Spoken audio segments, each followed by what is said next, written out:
Dixon. Henry skips around ball. Henry! It's sheer quality. It's world class. And It is the winter of 1999. Thierry Henry is 21 years old, sitting in the Juventus reserves, invisible and misfiring in one of the most demanding leagues in the world. The move to Turin had promised everything: prestige, development, a platform to announce himself to Europe.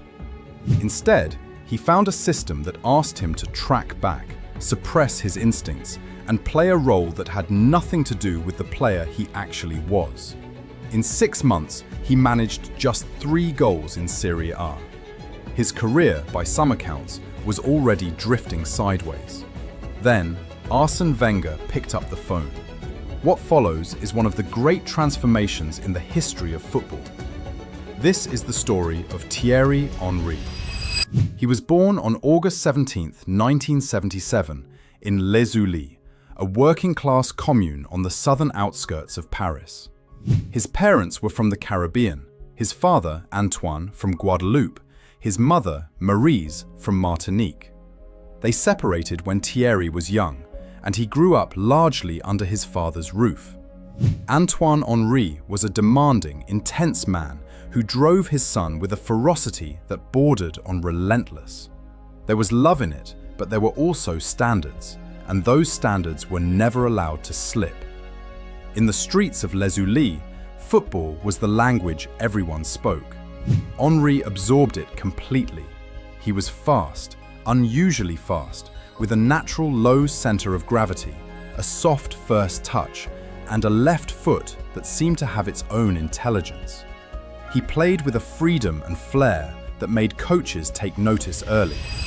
By the age of 13, he had been accepted into the Monaco Youth Academy, which meant leaving home, leaving his friends, and betting everything on a dream that most boys his age could not yet fully articulate. He made that bet without hesitation. At Monaco, under a young and visionary manager named Arsène Wenger, Henry broke into the first team at 17. He was primarily a wide player in those early years, electric, unpredictable, capable of moments that made crowds gasp, but also raw and inconsistent, as great players often are before they truly understand the game. Wenger saw the potential clearly. He also saw the intelligence behind the pace, the composure that set Henry apart from other quick wingers. When Wenger departed for Arsenal in 1996, Henry continued to develop, eventually earning a move to Juventus that would prove, in the strangest way, to be the making of him.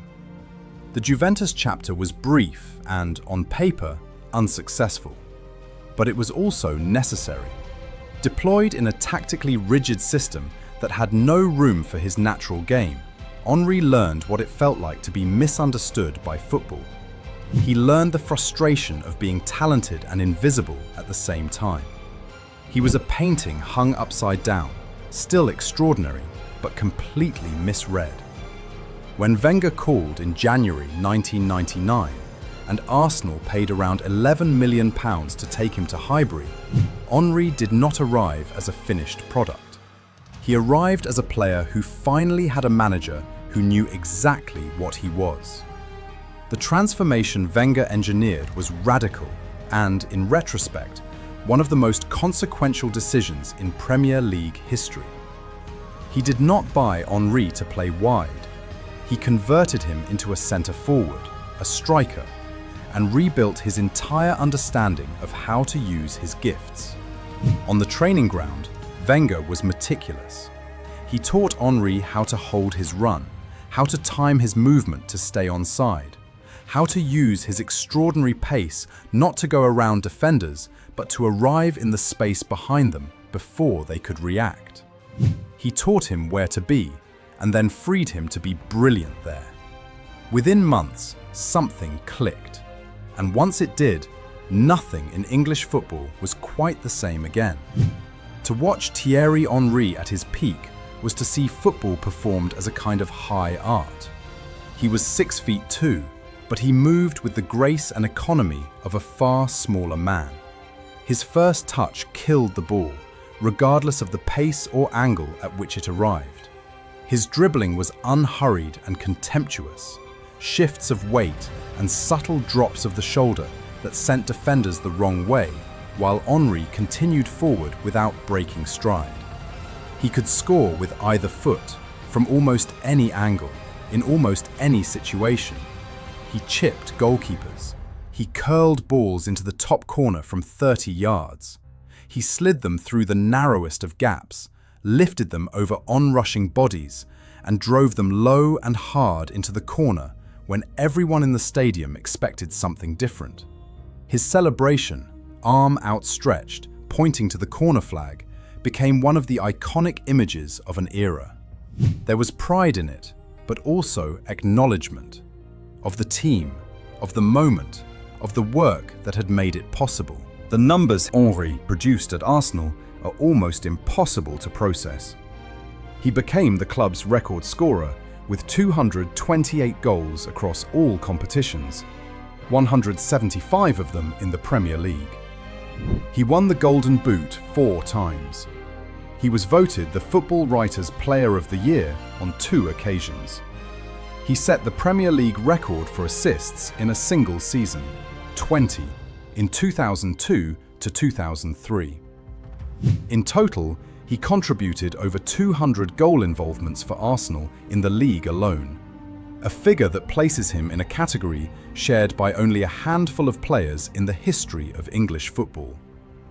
The 2003 to 2004 season stands as the definitive statement of his powers.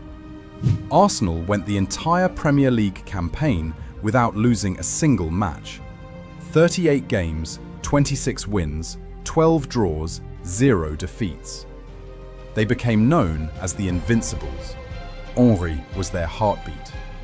He scored 30 goals and registered 20 assists that season, but the raw numbers still fail to capture his true contribution. He was the player around whom the entire attacking structure was built, the man opponents had to account for before they could account for anyone else. Patrick Vieira commanded the midfield with authority. Robert Pires drifted through pockets of space on the left with effortless intelligence. Ashley Cole made the overlapping run look routine. And Henry was the tip of the spear, the player who made every lead feel insufficient for the team holding it, and every deficit feel surmountable for Arsenal. His goal at Anfield earlier in his career, where he received the ball in his own half, outran 3 Liverpool defenders, and finished low and precisely into the far corner, remains one of the single greatest individual goals ever scored in the Premier League. Henry's international career with France ran alongside his club brilliance and carried its own extraordinary weight. He was part of the golden generation that dominated world football at the turn of the millennium. At the 1998 World Cup, hosted on French soil, he was 20 years old and scored 3 goals from the bench as France lifted the trophy. 2 years later, France won the European Championship, and Henry's directness and pace were central to a team that was, for a brief window, arguably the greatest international side on the planet. The 2006 World Cup in Germany brought the most emotionally complex chapter of his international story. Zinedine Zidane was playing his final tournament, and France, largely written off before the competition began, went on a stunning run to the final, defeating Spain, Brazil, and Portugal along the way. Henry was older, calmer, and more genuinely a leader in that squad. He carried real responsibility in matches where France needed someone to take the ball and make something happen. They fell to Italy on penalties in the final. Zidane's extraordinary headbutt on Marco Materazzi throwing a shadow over what had come so agonizingly close to being a second world title. Henry was devastated. The near miss of 2006 remains one of football's great unfinished stories.